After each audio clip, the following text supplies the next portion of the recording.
In this video, we're going to be talking about why your partner may be stonewalling you and how you should respond. So, like, what even is stonewalling, babe? Stonewalling is when someone gives you the silent treatment. When you're like talking to your partner and then that you just notice they go like kind of silent. Maybe their eyes glaze over, maybe they're looking at the floor, the wall. They are checked out. This could also look like someone just walking away. That's a lot more blatant and in your face. But it could be someone, you know, that's physically present but emotionally just not there. So it could also look like, and this is something that I just learned, but it could also look like someone continuing to just say, I don't know. I don't know. That's totally checked out of the conversation. They're saying something, but they're not really saying They're anything. not really wanting to engage in the conversation with you anymore. Exactly. Which, you know, I am a recovered stonewaller. In a past relationship, actually in my first marriage, I would stonewall someone, intentional silent treatment, but that was because I was so emotionally flooded with the criticism and the blame, and it was too much. And I was also, beneath that, was insanely triggered. My inner child was truly screaming for me to help her. If you're new here, my name is Bee. And I'm Jessy. And we help women heal themselves from the inside out using breath work, energy work, and our conscious coaching. So if that sounds good to you, you should hit that subscribe button and stick around.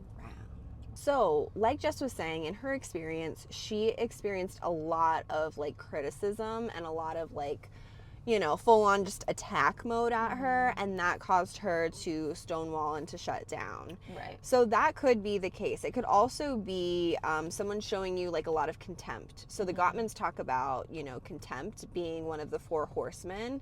So these are 2 relationship experts that talk about the 4 biggest relationship predictors: contempt, stonewalling, defensiveness, and criticism. So if you see any or all of these, stick around for this video, stick around for our other videos that will be linked down below, because we're going to be talking about, you know, how to navigate all of this.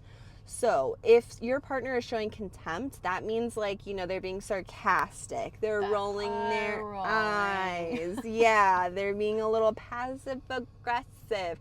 That could also cause someone to shut down. So be aware, you know, if this is infiltrating your relationship, and remember that you and your partner, you love each other, you're on the same team. Once you feel like you're not on the same team, that's an indicator something needs to be switched up. Something needs to be reworked, realigned. Yeah, you got to reconfigure. You got to go back to the drawing board and figure out where you're missing each other. The other thing I wanted to say, though, is you could not be showing contempt. You could not be criticizing your partner. You could be using like all of the amazing relationship techniques and tools, and they could still be stonewalling you. And ultimately, how your partner is responding and reacting is not your responsibility. And it's not necessarily a reflection of you and how you're coming to the conversation. It's true. That's their own stuff that hopefully they can get worked out within themselves. I used to stonewall sometimes in relationships as well. And to be honest, sometimes I still find myself slipping back into that pattern, but the key is to be aware of it. So I wouldn't do the blatant just walk away silent treatment. I would kind of like dissociate sort of thing. So I would be sitting there and my eyes would just kind of zone out into the wall, the floor, whatever, and I would like go silent. And sometimes I would realize it and sometimes I wouldn't. And now when I do it, I'm almost always aware of it and I'm able to make a repair after. And so that's really important. However, I think that it's important to kind of give some context to people that might be doing, you know, the similar thing that I'm doing. So you might have had a childhood where you felt a lot of shame for making a mistake. So I grew up with like a lot of criticism from a certain caregiver, and that made me terrified to mess up. Like everything had to be perfect. Everything had to be like my best work. And if it wasn't, I wasn't going to do it. And I would close off. I would shut down. no, not happening, not engaging. And so now I can see how this has infiltrated like my communication, and like if I'm getting into it with my partner and there's a disagreement, I subconsciously feel, oh my gosh, I can't say the wrong thing. I can't like make this, fight any worse. Therefore, I'm just going to shut down. I feel so much shame. I feel like I can't make a mistake. And the protective mechanism, the defense mechanism is to stonewall. Right. So if that resonates with you, let us know in the comments below, because that was mind-blowing for me, actually. Right, and I had a really similar upbringing. I had to be so perfect all of the time. Like my grades had to be perfect. Any endeavor that I was in, like track, dance, like I did it all. Cheerleading, if you can believe it. I had to be like perfect at it. And yeah, I was so afraid to mess up, to make a mistake, because I knew I would be heavily criticized for it. And that can definitely affect the way that you show up and communicating in your relationships, and being afraid to be vulnerable, or you tend to kind of take things more personal right off the bat. Like B could, it still happens. B can say, she can come at me as gently as possible, and I can still sometimes take something super personal or feel like it's a criticism when it's not. Yeah. So now we're going to get into how you should respond, ideally, if your partner is stonewalling. So I think something that's been really helpful in our relationship is that when I notice Jess is shutting down emotionally, I will simply say that. I will be very honest and authentic and say, baby, I can see that you're shutting down here. Maybe you need some space. Maybe you don't know what you need right now, because oftentimes that person is very flooded, very overwhelmed, very triggered. So just very gentle, grounded. I'm going to give you some space, or I'm going to be right here. Like, we don't have to talk right now.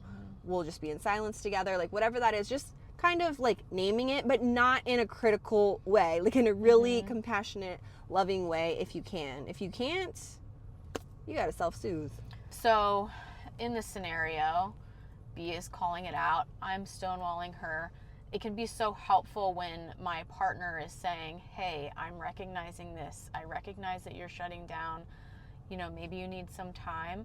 So it's our responsibility as the one who is stonewalling to go take that time, intentional time, to kind of figure out, okay, why am I so triggered? What's going on? What's beneath this? Why am I feeling these feelings, and then actually feeling them, and then self-soothing, regulating your nervous system, taking a beat, and then coming back to the conversation, because it's your responsibility to reinitiate and re-engage with your partner once you've taken that time. Right. And there's no harm in pausing the conversation. So like relationship goals is when you are having a conflict, and to catch yourself, if you typically stonewall, to catch yourself by body cues, by being self-aware before you stonewall.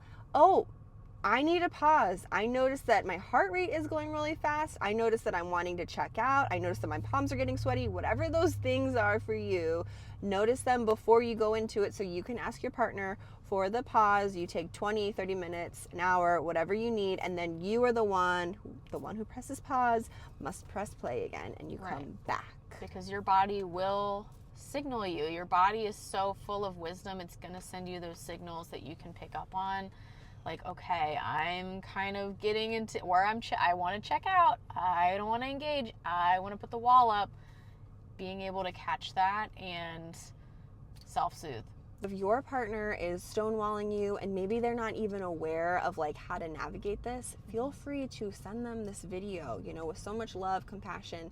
Hey, honey, like, there are other people that, struggle with this in their relationship dynamic. It's not just one or the other. Like, it's the relationship dynamic, right, that needs some helpful solutions. Here you go. Here's a helpful solution. Here we are. We love you. We see you. We've both been, stonewalled and stonewallers before. It's all good. And stoned. So, one of our tactics that we like to use when we are feeling like, whether she's feeling on the brink of stonewalling or I am, we're triggered, we have a safe word, okay? and I'm going to share it with you, and it's really vulnerable, but it's like funny. But Don't judge us. Don't judge us, but we say the word ninny. Ninny. Yes, short for nincompoop. And no, we're not calling each other that. No, we're not.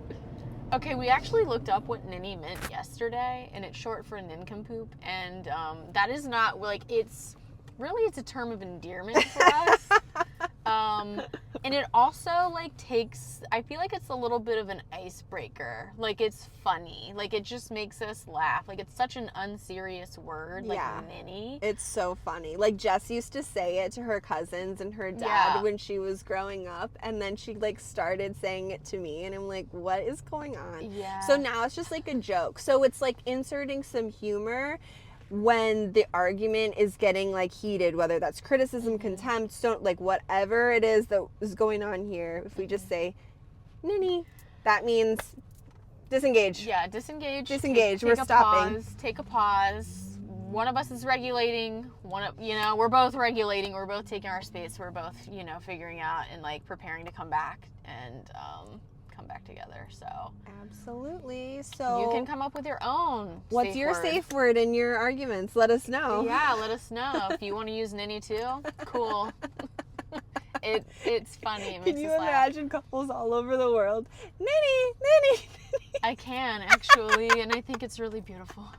So let us know if this is resonating with you. Let us know if you are stonewalled or the stonewaller. We'd love to hear your experience in the comments below. And as always, take what you need, leave the rest, and go love yourself.